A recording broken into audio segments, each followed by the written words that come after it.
Opo iki?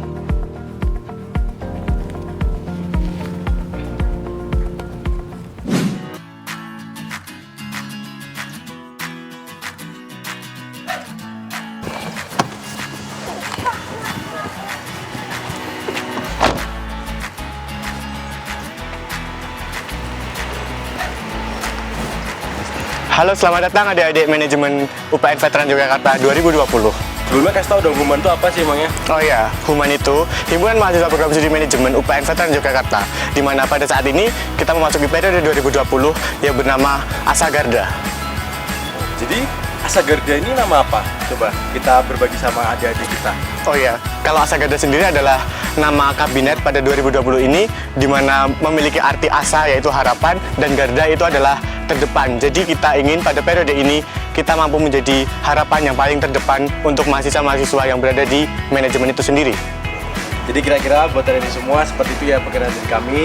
Jadi besok ke depannya kalau emang adik-adik mau berminat untuk join ya, atau mungkin mau meluapkan semua kreativitas, bakat dan segala macamnya, bisa banget di Human ya. Sangat bisa. Seperti teman-teman kalau ada yang mau buat event atau suka atau mungkin bahkan termasuk kegiatan kita kali ini ya Mas ya.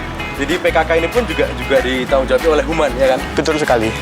Ya, di Human sendiri terdiri dari ketua himpunan, lalu membawai wakil ketua himpunan, di mana ketua himpunan membawai sekretaris, bendahara, dan kepala bidang internal, serta kepala bidang eksternal, di mana sekretaris membawai staf khusus kesekretariatan, kepala bidang membawai 6 divisi, dan kebendaharaan membawai staf khusus kebendaharaan. Jadi tadi adalah sedikitnya tentang struktural organisasi Human ya. Jadi Human sendiri kayaknya seperti itulah. Nanti teman-teman mahasiswa baru 2020 pastinya kalau nanti kita udah mulai berjalannya waktu dan besok kita bisa bertemu dalam keadaan yang lebih normal ya, mungkin semoga secepatnya pasti kita bakal lebih kenal dan teman-teman pun lebih tahu kira-kira ngapain sih sebenarnya, karena banyak sekali kegiatan dan aktivitas yang betul-betul kita kerjakan bersama-sama di himpunan ini. Jadi kemudian setelah ini mungkin kita bakal cerita nih sedikit tentang apa aja sih divisi-divisi yang ada di Human yang tadi sebenarnya sudah disebutkan oleh Mas Iza, itu masih ada di bawahnya bagian divisi-divisinya. Jadi yang pertama saya mau jelaskan itu ada divisi advokasi. Divisi advokasi ini jadi gini, teman-teman pastinya sebagai mahasiswa baru ketika nanti menjalankan perkuliahan di kampus, pasti teman-teman bakalan butuh informasi-informasi terkait kegiatan di kampus ya.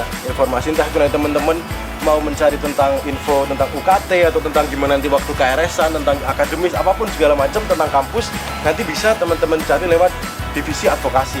Dan itu nanti biasanya pasti tiap angkatan ada perwakilan ya Mas ya. Betul sekali. Karena kita juga pengen biar bisa merangkul teman-teman tiap angkatan dan ada perwakilan di situ biar nanti teman-teman bisa makin enak kalau menyampaikan. Dan itu pun nanti juga kita pasti bakal melakukannya dengan media online juga, jadi nggak usah khawatir kalau yang malu ketemu atau apa, bisa lewat official account ya. Betul sekali Mas. Terus yang kedua itu ada divisi pengembangan kader. Nah, jadi teman-teman mahasiswa manajemen itu nanti ketika nanti sudah masuk di area perkuliahan dan kita mulai kegiatan secara normalnya ya, itu nanti kita bakalan ada namanya pengkaderan.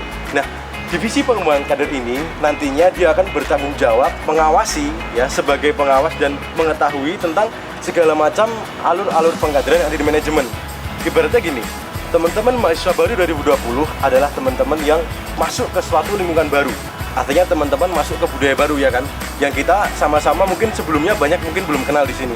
Tapi lewat pengkaderan ini diharapkan teman-teman nanti bisa lebih kenal sama kami, sama kakak-kakak yang lain, semua panitia PKK di sini, dan bahkan semua kakak tingkat kita, karena kita di sini juga ratusan ya Mas ya.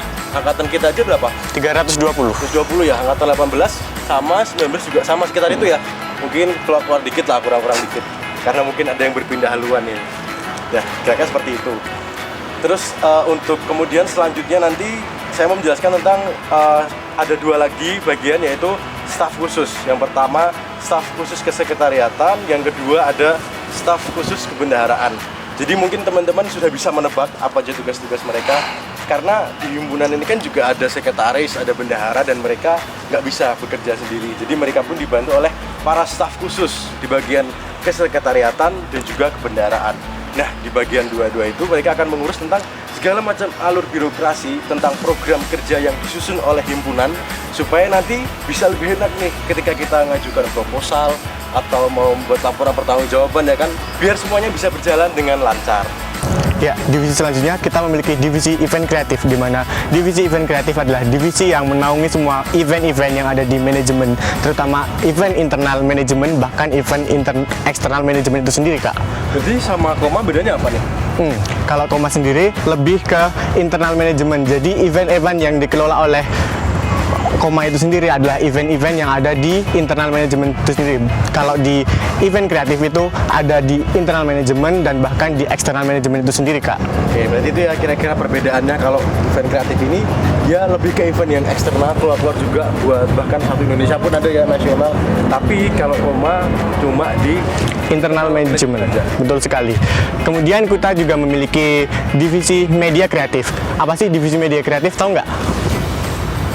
Dari nama-namanya kayaknya dia masalah desain-desain, foto-foto gitu ya. Betul sekali, divisi media kreatif adalah divisi yang mengelola semua informasi yang beredar di manajemen yang dikelola dalam bentuk audio, video, audio dalam bentuk lainnya, dan bahkan dalam foto yang menarik masyarakat untuk menyerap informasi-informasi yang beredar di manajemen itu sendiri, Kak. Jadi kayak mungkin mereka nanti bisa buat podcast, mereka buat intinya hal-hal yang melalui media online kebanyakan ya dari mereka ya. Iya, betul sekali. Selama pandemi ini mereka banyak banget dong kerjaannya. Wah, betul sekali, Kak. Karena pandemi sekarang ini semua informasi kan kita sebarluaskan secara online. Bener banget. Sehingga semua informasi-informasi yang ada di manajemen kita sebarkan melalui media kreatif yang kemudian dikelola oleh nanti divisi selanjutnya, yaitu divisi hubungan masyarakat, yang kemudian dikirimkan melalui OA himpunan dan bahkan melalui Instagram yang kita punya, Kak. Seperti itu. Ya, sudah kita singgung seperti yang tadi, kita juga memiliki divisi hubungan masyarakat, di mana hubungan masyarakat adalah divisi yang mengelola semua hubungan antara human itu sendiri dengan masyarakat manajemen, bahkan semua masyarakat yang ada di Indonesia itu sendiri, Kak. Bener banget. Seperti itu. Jadi hubungan masyarakat adalah divisi yang menjadi penyambung lidah antara human dengan masyarakat-masyarakat yang ada di sekitar human itu sendiri. Jadi kalau misal nih nanti dari himpunan nih mau ada study tour atau studi banding dan segala macam sama univ lain, itu lewat divisi humas berarti kan? Betul sekali, Kak. Jadi nanti divisi humas akan mengelola semuanya dan akan menjadikan itu sebuah kegiatan dalam divisi humas itu sendiri, Kak. Dan yang terakhir, kita juga memiliki divisi pengabdian masyarakat. Tahu nggak sih bahwa kita di universitas itu ada Tridharma Perguruan Tinggi? Nah, di Tridharma Perguruan Tinggi yang ketiga itu adalah pengabdian masyarakat, di mana pengabdian masyarakat itu sendiri kita jadikan sebuah divisi khusus agar masyarakat manajemen dalam khususnya itu dapat memiliki jiwa-jiwa sosial, sehingga dalam melakukan kehidupan di masyarakat manajemen, bahkan di lingkungan masyarakat secara luas, masyarakat manajemen itu sendiri dapat memiliki jiwa sosial dan empati yang tinggi, seperti itu, Kak. Jadi biar kita sebagai mahasiswa juga nggak boleh lupa ya sama kita tuh dari masyarakat dan bakal kembali ya buat masyarakat lagi. Betul sekali, Kak. Kan? Ya mungkin sekian aja ya perkenalan dari himpunan kita. Semoga kalian bisa bergabung dengan kita di periode 2021 ya. Besok kami tunggu setelah semua kembali normal, walaupun sekarang kita masih semua serba online ya. Besok kalau udah di Jogja semua, kita kumpul semua, teman-teman harus ikut semua tentang pengkaderan dan bakal kenal sama teman-temannya, kenal sama kakak tingkatnya, dan benar-benar mengerti secara keseluruhan gimana sih manajemen ini, gimana serunya kuliah di manajemen. Semuanya pokoknya kita bakal bareng-bareng. Budaya kita kan manajemen, masa iya sih kita nggak jargon? Budaya kita keluargaan dan kita biasa jargon.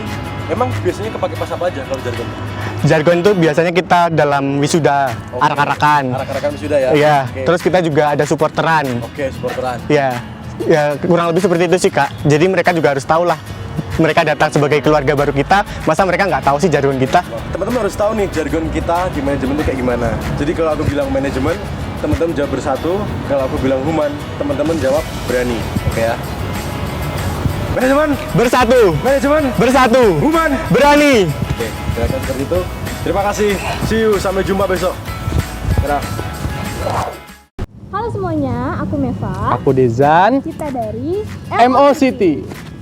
Nah, buat teman-teman yang belum tahu apa itu MO City, jadi MO City adalah kepanjangan dari Management Olympiad and Competition Team. Nah, jadi MOCT itu merupakan tim lomba jurusan manajemen yang kegiatannya adalah tentang pelatihan dan pengembangan, di mana nanti tujuannya itu adalah untuk mencetak prestasi bagi jurusan, bagi universitas, dan tentunya bagi diri kita sendiri. Benar banget. Nah, Dezan, kegiatan kita selama ada di MOCT itu apa aja sih?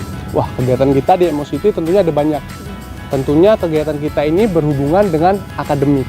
Nah, jadi kegiatan inti di MOCT itu ada 3, teman-teman. Nah, yang pertama itu adalah oprek atau open recruitment. Yang kedua adalah pelatihan dan pengembangan. Dan yang ketiga adalah kompetisi atau lomba itu sendiri, nih. Oprek. Nah, apa sih itu oprek? Jadi oprek adalah open recruitment buat teman-teman yang ingin bergabung di MOCT. Kemudian ada pelatihan dan pengembangan. Nah, jadi di pelatihan dan pengembangan ini, Mev, sebenarnya ada banyak banget kegiatannya. Nah, jadi aku cuma bisa jelasin ya beberapa dari kegiatan yang dilakukan. Nah, salah satunya adalah pelatihan public speaking. Nah, buat teman-teman sedikit bocoran, ketika kalian masuk di UPN, khususnya manajemen, teman-teman itu akan sering menjumpai yang namanya presentasi. Nah, di public speaking ini tentunya akan melatih teman-teman bagaimana caranya berbicara di depan umum itu dengan lepas, teman-teman, tidak grogi atau bahkan sampai ada yang keringat dingin. Itu saya pertama kali Kamu kayaknya keringat dingin ya? Iya, saya pertama kali maba saya keringat dingin. Itu wah, basah gitu. Kemudian ada desain grafis, teman-teman. Nah, desain grafis di sini ada banyak, Mev, ya. Kita bisa mendesain PPT, logo, dan lain-lain. Banyak sekali pokoknya desain grafis. Nah, teman-teman bayangkan desain grafis yang diajarkan di sini adalah desain grafis standar lomba ya, atau standar nasional. Bayangkan ketika itu dipraktekkan ke kelas. Wah, aku nggak berani jamin sih kalau nilai kalian nggak A. Itu A gitu ya? mustahil banget sih, dosennya nggak ngeliat itu A. Wah, parah dosennya. Nah, kemudian salah satu yang saya ingat lagi kegiatannya ada critical thinking. Nah, critical thinking itu adalah berpikir kritis dan cepat, teman-teman. Nah, jadi kegiatannya yang bisa saya sebutkan kayaknya itu dulu deh, Meh. Kayaknya itu dulu. Itu dulu, kayaknya masih ada lagi deh. Nah, critical thinking itu kita dituntut untuk berpikir cepat dan kritis dalam menyelesaikan suatu kasus yang tentunya berkaitan dengan dunia bisnis ya, Jay. Bener banget. Nah, tadi kan kita udah bahas tentang kegiatan-kegiatan apa aja nih yang ada di MOCT. Sekarang selanjutnya adalah kegiatan atau cabang lomba yang bisa teman-teman ikutin kalau teman-teman gabung di MOCT ya. Nah, jadi di MOCT itu ada 4 lomba yang bisa teman-teman ikutin. Yang pertama ada Business Plan Competition. Jadi Business Plan itu adalah bisnis merancang suatu ide atau usaha bisnis yang baru sesuai dengan tema yang dilombakan. Jadi di situ kita dituntut untuk kreatif dan juga menciptakan ide-ide atau peluang bisnis yang baru. Nah, jadi lomba ini itu cocok banget buat kamu yang suka bisnis atau mungkin yang emang udah punya bisnis ya. Bener. Ini bagus banget buat dicoba. Yang kedua ada Business Case Competition. Business Case Competition itu adalah lomba menganalisa bisnis. Kayak yang tadi udah kita bilang nih, kita nanti dikasih kasus bisnis, terus kita analisa.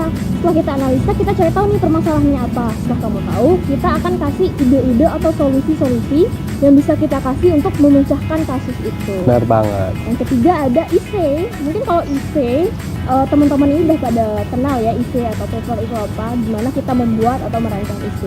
Nanti di MOCT kita belajar bareng lagi gimana sih buat IC dari awal sampai akhir tuh biar kesannya itu IC yang bener-bener kualitasnya bagus banget. Wah, gitu ya. Terus ada debat. Kayaknya kalau debat ini udah nggak asing banget ya. Sering Udah kita. asing lagi karena udah sering debat ya. Kayak kita berdua udah sering banget debat. Kalau debat buat teman-teman yang emang suka debat, nah bisa banget nih gabung di MOCT. Entah kita asah bareng-bareng, belajar bareng-bareng. Kita berikan kalian media untuk belajar dan media untuk mengembangkan lagi skill-skill kalian dan buktikan nanti ketika kalian gabung di MOCT, kalian akan tertarik dengan sendirinya untuk ikutin semua cabang lomba yang ada karena itu benar-benar menantang kita banget buat diikutin. Bener nggak? Benar. Tadi kita kan udah ngomong nih seputar kegiatan, aktivitas kita di MOCT itu apa aja. Kayaknya boleh dong ya kalau kita sekarang sharing-sharing tentang pengalaman selama kita ada di MOCT.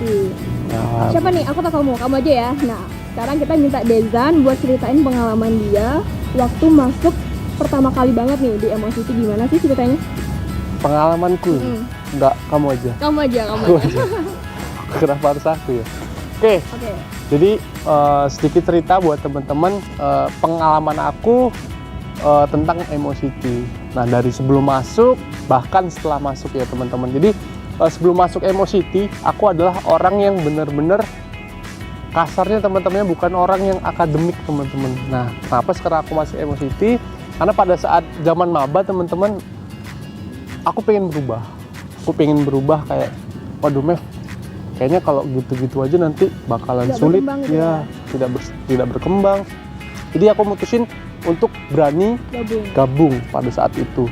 Jujur pada saat maba IPK saya teman-teman ya, IPK yang standar teman-teman. Meva tahu kan IPK saya waktu maba? Bahkan nggak nyampe cum laude ya kayaknya ya. Jangan disebutin. Oke. Nah, setelah saya beranikan diri, saya ikuti prosesnya. Ternyata wow, asik, seru. Bener-bener vibe-nya, Fokus banget. iya, vibe-nya kerasa kayak lomba. Walaupun mungkin aku belum pernah ikut lomba, Waktu itu ya. ya, tapi udah bisa ngerasain gimana itu lomba pada saat opreknya itu tadi. Karena itu kayak bener-bener replikanya gitu. Ya, Replika benar lomba. banget. Nah, kemudian setelah beberapa hari setelah oprek, saya diterima. Itu Wow, perasaannya gimana tuh? gila sih, nggak percaya. Itu teman-teman kan kalau kita masuk Emocity, otomatis kita dapat ini kan. Ketika saya pertama kali pakai jaket ini, itu semua teman-teman saya kayak nggak percaya gitu, kayak Wih, Emocity. ini Dezan. Pada nggak percaya gitu. Ya enggak, ini bukan kamu. Ya gitu. Nah, ketika saya sudah bergabung pun sebenarnya saya masih merasa kayak Cemas gitu ya? ya cemas, insecure gitu. Insecure ya, zaman now itu bahasanya insecure. Lagi pertama kali latihan tuh, wah itu ngumpul sama orang-orang yang bener-bener menurutku ya, itu wow, orang-orang yang pinter. Itu rasanya kayak insecure nggak sih? Takut salah ngomong, apa aku diem aja ya? Apa aku kayak, udahlah, nggak usah ngomong, nunggu mereka yang ngomong. Aku rasanya kayak insecure. Tapi setelah berjalan beberapa, ya sekitar 4 atau 5 kali latihan, ternyata mereka santai aja kok. Walaupun kegiatannya itu pada saat pelatihan itu memang ada seriusnya teman-teman dan juga ada santainya, tapi tetap enjoy. Aku di situ tetap enjoy. Kamu enjoy nggak? Enjoy, jadi yang emang saatnya kita serius. Ya. Kalau bercanda ya bercanda, jadi nggak kaku, Ya. nggak sepaneng banget lah, walaupun ini basically itu adalah tentang akademik, ya gak? Sepaneng apa mbak? Sepaneng itu Tegang. tegang, Wah, iya. buat teman-teman yang di luar, Sepaneng itu tegang. ya buat teman-teman yang di luar Jawa, Jawa. mungkin nggak tahu sepaneng tahu artinya tegang teman-teman ya. Nah, jadi teman-teman di sini jangan berpikir kalau Emocity di sini hanya belajar, latihan, enggak. Jadi kalau Meva masih ingat kegiatan makrab kita kemarin, masih Oh ingat? iya, kegiatan main-mainnya ya Bang? Ya, Ingat. wah itu seru banget teman-teman. Di situ kita nginep bareng, kita bisa tahu Happy-happy bareng. Iya, lah happy pokoknya, bareng. ada banyak kegiatan bareng. Jadi nggak semua kegiatan di Emocity itu tentang belajar, ya kan? Ya, dan di makrab itu Mev, kita juga tentunya saling mengenal, lebih dekat. Kayak kita ini kayaknya kita dekat karena makrab loh teman-teman. Dekat temen ya teman-teman ya. Temen, ingat temen. Banget. Nah, teman-teman, kayak yang udah dibilang tadi, kalau kalian mau gabung, silahkan gabung banget, boleh. Asal ada keinginan, kalian boleh banget buat gabung sama kita. Kalau ada yang mau kepoin kita gimana nih? Kalau ada yang mau kepoin kita, Emocity, nanti ada di bawah sini IG dan YouTube-nya. Kepoin aja di situ. Mau yang DM, silakan DM Emocity teman-teman ya. Nah, asal jangan DM dia aja ya. Oh iya, jangan DM saya Jangan salah teman-teman. DM pokoknya. Follower saya terlalu banyak teman-teman. Oke. Emocity memberikan solusi berlandaskan teori. Emocity super sekali. Mas, Mbak. Terus prestasinya apa?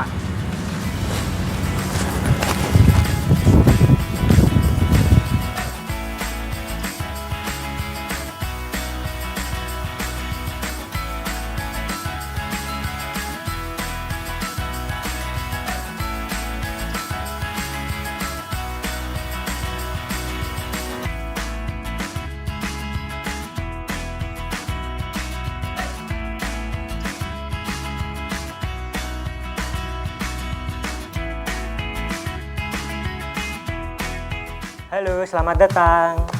Mahasiswa baru Manajemen UPN Veteran Yogyakarta tahun 2020. Kami dari KSM Corporation. Saya Vina dari Divisi Akademik dan rekan saya. Saya Fandi, Wakil Ketua 2. Nah, pasti teman-teman udah pada penasaran banget kan? Sebenarnya KSM Corporation ini organisasi yang bergerak di bidang apa sih, Kak? Jadi, KSM Corporation adalah sebuah organisasi di bawah Himpunan Program Studi Mahasiswa Manajemen yang mana berfokus pada bidang akademik. Nah, di sini KSM Corporation sendiri mempunyai misi yaitu pengkajian dan pengembangan pengetahuan yang mana berdasarkan profesionalitas, intelektualitas, dan kekeluargaan. Wah, jadi nih, selain kita dapat ilmu akademik dari perkuliahan, kita juga bisa dapat ilmu akademik dari organisasi ini, ya nggak? Oh ya, jelas dong. Nah, pastikan di suatu organisasi punya pengurus. Kalau di KSM sendiri, struktur organisasinya itu berbeda dari organisasi lain. Kalau di KSM, struktur organisasinya seperti apa, Kak? Sebenarnya di KSM Corporation sendiri itu sistem organisasinya hampir sama dengan organisasi lain. Yang membedakan hanya di bagian akademiknya. Karena di sini KSM Corporation mempunyai ketua yaitu Putri Wulandari dan wakil ketua 1 yaitu Via Putri dan saya sendiri sebagai wakil ketua 2. Nah, di sini tak lupa juga kita dibantu pengurus-pengurus lainnya seperti sekretaris, bendahara, PSDM, akademik, dan juga 3 departemen yang kita fokuskan. Oke, pasti ada pertanyaan dong. Kalau divisi-divisi tadi tugasnya ngapain aja? Kita mulai dari divisi Kominfo. Kalau divisi Kominfo itu tugasnya ngapain aja, Kak? Jadi, Kominfo di sini mempublikasikan kajian-kajian yang telah dilakukan tiap minggunya. Nah, sedangkan Kominfo juga melakukan dokumentasi terhadap kegiatan-kegiatan yang telah dilakukan KSM Corporation selama ini. Mantap banget nih. Jadi buat kalian yang mau belajar foto memfoto atau belajar untuk publikasi yang baik bagaimana, bisa nih gabung ke divisi Kominfo. Nah, yang kedua ada divisi PSDM. Untuk divisi PSDM sendiri, ini tugasnya ngapain aja sih, Kak? Jadi, divisi PSDM ini berfungsi untuk memonitoring kegiatan-kegiatan dan anggota-anggota KSM Corporation sehingga kita bisa mengembangkan potensi-potensi mereka yang sudah mereka miliki saat ini. Wah, mantap banget nih. Buat yang mau belajar memanajemen sumber daya manusia, boleh banget gabung ke divisi PSDM. Buat divisi yang terakhir ada divisi akademik. Kalau divisi akademik itu tugasnya ngapain aja sih, Kak? Jadi di sini divisi akademik berfungsi untuk mengawasi dan membuat rancangan pembelajaran tiap minggunya seperti persoalan atau kajian yang mana di sini dengan dibentuknya itu akan membuat pembelajaran secara sistematis dan analitis. Dari ketiga divisi tadi tuh udah mantep banget, komplit. Terus ada juga 3 konsentrasi di KSM Corporation. Nah, ketiga konsentrasi tersebut apa aja sih, Kak? Nah, di sini 3 konsentrasi yang difokuskan adalah yang pertama manajemen pemasaran, yang kedua manajemen operasi, dan yang ketiga manajemen sumber daya manusia. Nah, di sini tiap-tiap departemen konsentrasi tersebut mempunyai pembimbing yang mana akan membimbing sesuai dengan keahliannya masing-masing. Wah, menarik banget kan dari struktur organisasinya. Wah, dari struktur organisasinya aja udah menarik banget kan? Oh iya, jelas. Dan jangan lupa, di sini ada beberapa kegiatan-kegiatan yang bisa dilakukan di KSM Corporation itu sendiri. Spill nggak nih? Boleh dong, spill. Oke. Yang pertama, ada weekly routine discussion. Jadi, di kegiatan ini terdapat diskusi-diskusi yang membahas tentang ilmu manajemen, baik yang secara teori maupun secara praktis. Nah, kegiatannya sendiri itu dilakukan setiap minggunya di depan Fakultas Ekonomi dan Bisnis atau bisa juga di depan Selasar TU Manajemen. Bukan cuma itu, manfaatnya juga ada. Kalau teman-teman ikut kegiatan ini, teman-teman bisa lebih memahami dan mendalami ilmu manajemen yang teman-teman dapat dari perkuliahan. Ada lagi, kalau teman-teman punya tugas, kita bisa ngerjain bareng-bareng di sini. Jadi kalau tugasnya terasa sulit, tenang aja, ada KSM solusinya. Nggak cuman itu, kegiatan kita juga ada KSMD. Jadi kalau KSMD itu ada 1 hari khusus untuk menciptakan keakraban antar anggota KSM itu sendiri. Nah, buat yang mau latihan public speaking, kita juga menyediakan di KSMD ini, kita akan mendatangkan pemateri dan alumni yang akan membahas tentang konsentrasi yang kita ambil. Selain itu, yang paling menarik nih, di kegiatan ini juga ada gamesnya loh, jadi dijamin gak bakal boring deh. Terus yang ketiga, ada PKM dan LKTI. Jadi, apa sih PKM dan LKTI itu? Kalau PKM adalah program kreativitas mahasiswa. Kalau LKTI adalah lomba karya tulis ilmiah. Jadi, untuk menambah pengetahuan dan kemampuan dari anggota KSM itu sendiri, kita mengadakan pelatihan PKM dan LKTI. Nah, nantinya diharapkan anggota KSM ini dapat mewakili UPN Veteran Yogyakarta ke dalam lomba PKM maupun LKTI.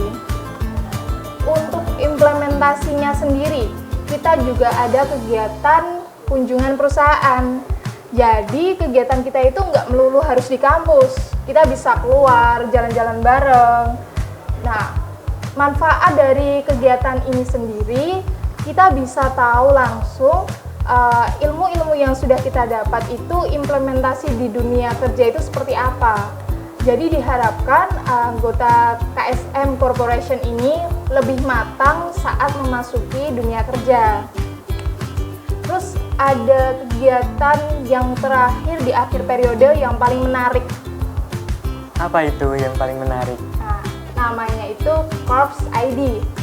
Karena kita tidak bisa memungkiri di zaman sekarang dan zaman yang akan datang pasti persaingan kerja itu semakin ketat.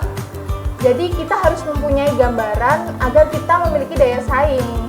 Tapi tenang saja, di Corps ID ini kita akan mendatangkan pembicara yang sudah berpengalaman dan berkompeten pada bidangnya.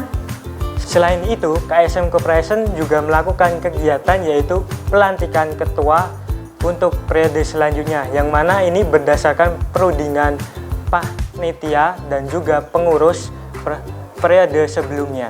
Oh iya, bagi kalian yang pengen gabung tetapi masih rada malu atau merasa tidak percaya diri karena tidak memiliki kemampuan, jangan khawatir, karena di sini kami mempunyai caranya sendiri untuk merekrut calon anggota KSM Corporation. Nah, untuk informasi lebih lanjut bisa kunjungi Instagram kita. KSM Corporation, maju bersama. Halo semuanya. Halo, kami dari Koma. Ya, jadi kami mau memberikan selamat buat adik-adik 2020 yang diterima di UPN, terutama di manajemen tahun 2020. Selamat. Semoga nyaman, semoga betah, semoga lulus cepat juga. Amin, Masya Allah. Amin. Aduh biung, amin. Jadi kami dari Koma, ya mungkin adik-adik pada belum tahu kan Koma itu apa? Coba jelasin lah, kalau nggak tahu bos. Kalau Koma itu Komunitas Mahasiswa Manajemen UPN Veteran Yogyakarta yang ada di jurusan manajemen. Boleh. Gitu. Yang berarti apa itu, Bang? Ya. Yang berarti apa Koma itu? Ya, Koma itu komunitas, bukan organisasi. Jadi sifatnya santai ya? Sifatnya santai, bawaannya santai. Tidak terikat sama sekali. Koma ini mempunyai ketua, terus mempunyai 2 wakil. Nah, terus anggotanya sendiri yaitu seluruh masyarakat manajemen, mau dari angkatan atas sampai angkatan bebas lah ya, masuk boleh semuanya, santai banget. Kita welcome. Nah, terus kegiatannya untuk sekarang tuh ngapain aja, Koma, untuk sekarang? ya kalau untuk kegiatan ya kita santai-santai aja, apalagi kan kalau dibilang sekarang COVID nih. Nah COVID, nah emang jujur COVID kita sekarang terkendala, kita udah nggak bisa anggedakan apa-apa. Tapi kalau kemarin tuh kita anggedakan ya berupa terutama di bidang non akademik kita berupa yaitu basket, badminton, futsal. Nah, terus kita ada kesenian, sama ada juga kita anggaran baksos tahun kemarin. Kalau yang tahun sekarang kita ada juga laksanakan olahraganya, tapi ya cuma 1 semester doang. Kayak itu. Jadi ini ya, maksudnya kayaknya bukan koma doang lah ya kalau yang terkendala sekarang. Ya. Kalau misalkan kan ada latihan-latihan juga tuh ya, berarti lombanya ada ya? Lombanya ada. Itu berapa kali tuh dalam 1 tahun? Biasanya 2 kali dalam 1 tahun. Berarti per semester itu? Per semester ada. Nah, kalau untuk lombanya kita kan pertama lihat dulu nih antusiasnya pada ada nggak. Jadi kita ambil dari angkatan paling atas sampai angkatan bawah. Kalau ada orangnya kita anggaran lomba. Berarti sistemnya menyesuaikan lah ya. Kalau peminatnya banyak, oke, kita gas. Kita gas gitu. Sesuai apa yang lagi rame juga. Ya, apa yang lagi rame. Misalnya kalau lagi rame e-sport nih, Mobile Legend, PUBG, pasti diadain dong sama kita kalau rame. Kalau koma kan dibilang kan fasilitasi, ya, jadi semuanya gas. Karena sistemnya, maksudnya karena itu basicnya non akademik, berarti gimana ya, susah gitu himpunan buat ngempun ya, jadi jatuhnya dibalikin ke koma. Nah itu sistem pembagiannya dengan himpunan kayak gimana tuh kan, maksudnya kalau koma kan aktifnya di ini nih di non akademik. Nah apakah himpunan tidak boleh di non akademik juga apa gimana gitu kan? Ya sebenarnya boleh-boleh aja, fair-fair aja, tapi kemarin kita ada pembagian kalau dibilang pembagian. Oh udah deal-dealan dulu dari awal. Kompromi.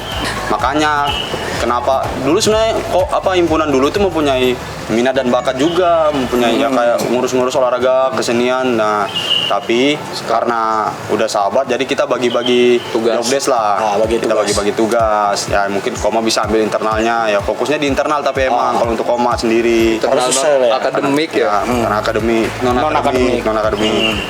Nah, gini nih ya, pertanyaan simpel aja. Caranya daftar gitu kan, masuk koma buat anak-anak tahun 2020.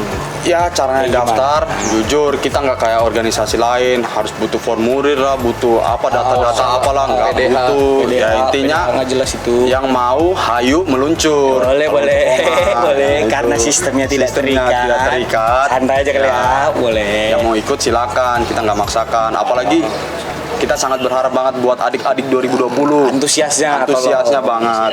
Seru asli. Kakak-kakak tingkat yang lagi urus skripsi pusing, kita diskusi dulu. Kita ngopi-ngopi sek. Ibaratnya kita juga dari mahasiswa baru sama yang angkatan paling tua itu kita ketemukan di koma ini. Kita ngomong bareng, sharing masalah kampus. Cari relasi, cari temen, cari pinjaman buku biasanya. Cari jodoh pun boleh. Boleh. Kita menyediakan itu.